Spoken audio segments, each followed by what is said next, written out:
us discuss about the advantages of globalization.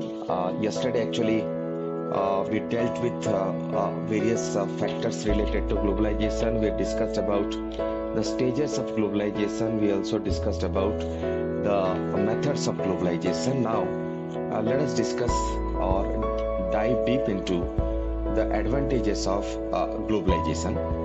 The first one is economic growth. Economic growth enhances globalization, enhances economic growth of a nation by expanding markets for goods and services. Well, economic growth can be measured in so many parameters. Economic growth is extremely important for the development of a nation. We know that African countries are economically backward because they do not have proper globalization related things, and still most of the African countries, barring a few, are witnessing huge poverty, underdevelopment, underemployment, poor nourishment, health related issues, and that is because they do not have proper economic growth and development parameters. And one of the important contributory for the growth and development of a nation is globalization. Globalization is not the sole factor with the help of which we can witness the growth and development of a nation, but it is undoubtedly one of the important factors. Next one is it enhances commerce and capital allocation, promoting innovation and competitiveness. Definitely, globalization means entry and what you call presence of more than several foreign entities in a domestic market. So when foreign entities they are present in a particular market, they will bring their methodology, they will bring their technology, they will bring their managerial skill, they will bring their practices, they will bring their intellectual properties also. So because of these things, definitely there is enhancement in commerce and trade related activities, and also globalization brings innovation and competitiveness. If more than one player or so many players are present, for instance, in that particular situation, competitiveness is a very important factor, and for consumers competitiveness is very much it's a boon for them, it's a blessing for them, because in a competitive atmosphere only, in a competitive market only, the consumers can reap the maximum benefit, and organizations that deliver the best quality things, best quality products at a reasonable price. So competition should be welcomed, and globalization enhances competitiveness. Next is utilization of resources or access to resources. Nations and enterprises require access to international markets and resources, labor, raw commodities and technology.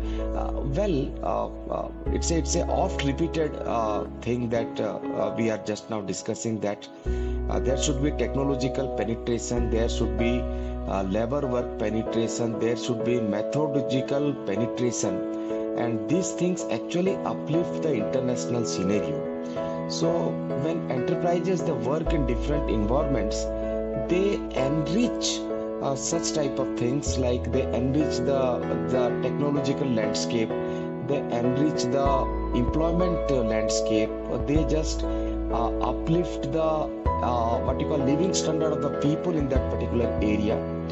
No doubt you can say that they are also causing some environmental pollution. Yes, that is happening, and that is not happening only because of global organizations. Even individual organizations, societies, people like you and me, we are also responsible for global pollution. Okay, so only globalization should not be held responsible for that. Anyhow, if you just count the merits, if you weigh the merits with the demerits, then definitely the merits stand out as compared to the demerits.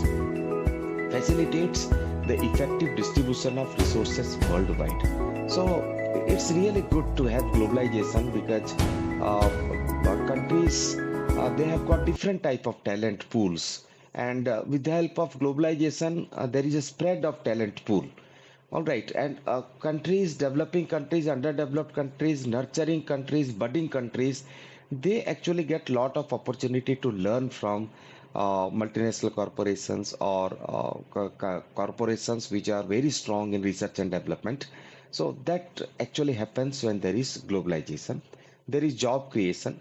Globalization increases job prospects to enterprises as enterprises expand and penetrate the markets. Yes, it's quite obvious because globalization increases business activity, it enhances what you call the output productivity in a particular locality or in a domestic area.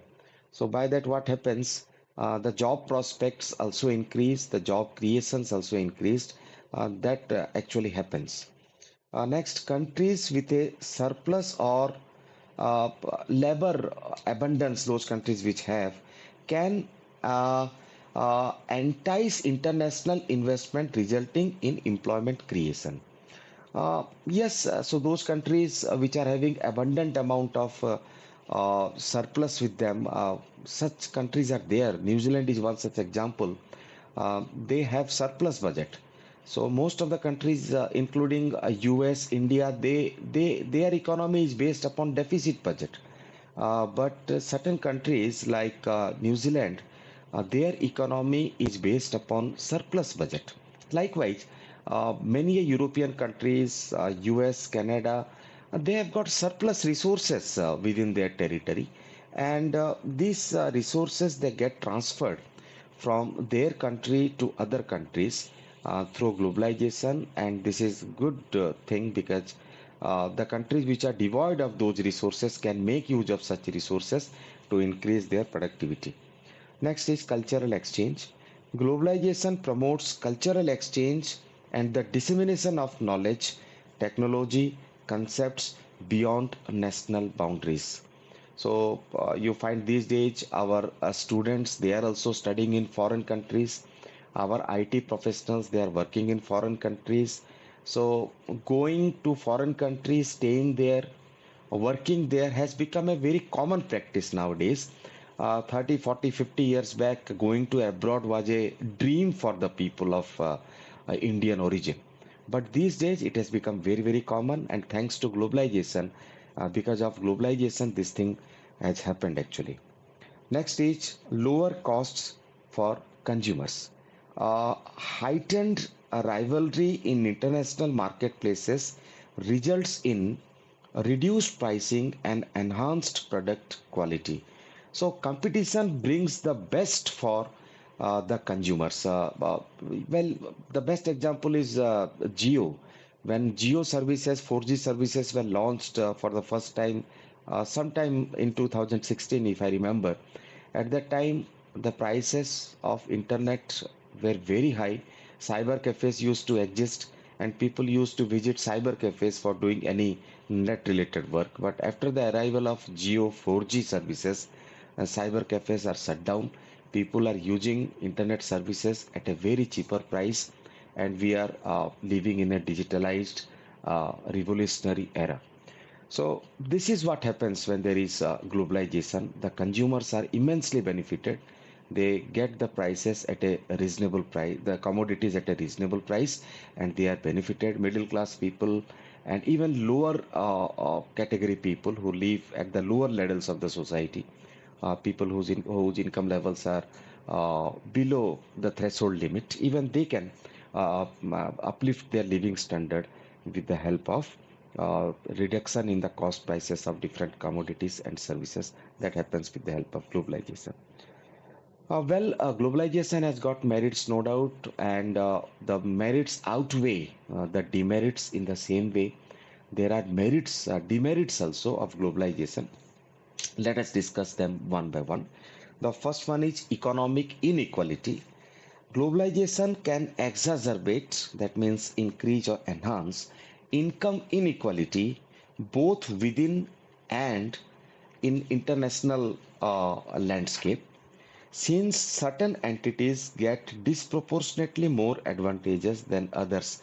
Yes, such things are really available. We are witnessing such type of happenings mostly the large giant organizations which have got deep pockets, which are politically very sound. Those organizations which have got political linkage associations, such type of companies are more benefited in globalization era. Adani was in limelight because of such type of reasons many a times. You might have known about Adani case. Because of wrong reasons, such type of things only it was in limelight. Next one is developed nations and large enterprises may disproportionately benefit marginalizing underdeveloped countries. So yes, this thing may happen. Some organizations may take undue advantages of globalization and they can shift towards marginalization. Okay, so dear participants, let me share the slides with you to advantages of globalization. So just you can look at these slides already I've discussed with you. Here it mentions about economic growth. It give emphasizes to access to resources, job creation, cultural exchange, lower costs for consumers. Okay, so these are the points which this particular slide displays. The next one is disadvantages of globalization. So right now we are just discussing about this. The first one, economic inequality, already we have discussed. The second one is job displacement. Let us discuss about this. So employment in specific sectors, notably manufacturing, may be outsourced to nations with reduced labor expenses, resulting in joblessness in domestic markets. We are witnessing this. Many a times I've cited the example of China and Bangladesh. So there the labor costs are quite low, and so many companies, including European companies and US based companies, they have moved to China and Bangladesh for establishing their factories. Likewise, India is also the labor cost of India is also quite low. So even multinational companies, corporations are they are establishing their organizations, their manufacturing hubs in our country also. So this thing is quite obvious. This happens.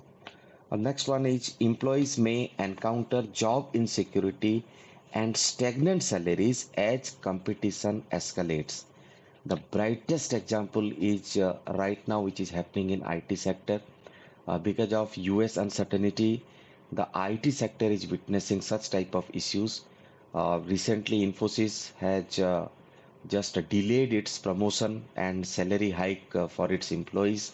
Sometime back, HCL Technologies and TCS, they also just postponed the promotion and salary hike for their employees. So when competition is more and when the demand is slightly reduced in the international market, such type of scenarios may arise.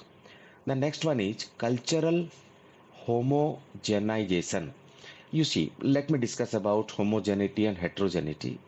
Homogeneity means similarity, heterogeneity means diversity, right? So we can call that our country is heterogeneous because so many states are there, so many languages are there, so many cultures are there. So homogenization means where there is homogeneity, where there is similarity. So now what it explains is the supremacy of multinational enterprises and media can result in degradation of local cultures and customs. Yes, this may happen.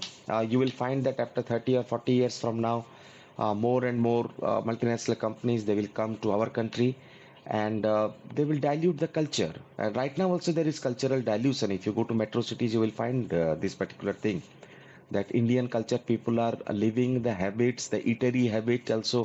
People are mostly inclining towards a Western type of food. This pizza, burger, all these things, fast foods that you are consuming, they are not Indian foods actually, they are foreign foods. So cultural dilution is happening. Likewise, the apparels with which boys and girls they wear, they are also more inclined to cultural dilution. So in North India, you will find prevalence of such type of things. So traditional attires people are they are wearing only in marriage ceremonies. Apart from marriage ceremonies and important occasions, people are they are wearing Western apparels and Western design and all those things they are following. So there is cultural dilution when globalization happens. That is another demerit. Next one is environmental impact. So many a times we have discussed about this. Augmented production and commerce exacerbates environmental deterioration, deforestation, and carbon emissions. So this is the demerit of industrialization. This is the demerit of globalization. In the name of development, in the name of expansion, the forests they are being removed.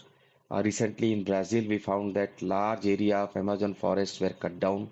In Indonesia also, the government is cutting large area of forest for sugarcane cultivation, and such type of things are really serious things, and these are the impacts of negative sides of industrialization and globalization. Then is global supply chains lead to increased energy usage and environmental issue. Yes, if more factories will be established, if there is globalization, economic activity will increase, so they will use more fuel, they will use more energy resources. So there will be depletion in the availability of crude oil and natural gas, and that will also cause environmental issues. It's quite right. Next one is exploitation of labor. Globalization has, in certain instances, resulted in exploitation of workers in developing nations with inferior labor standards.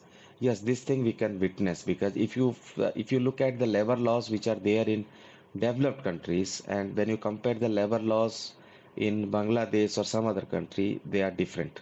So labor laws are more inclined towards the workers in European and foreign countries. And as far as the Asian countries are concerned and developing countries are concerned, the labor laws are not inclined towards the benefit of the labor.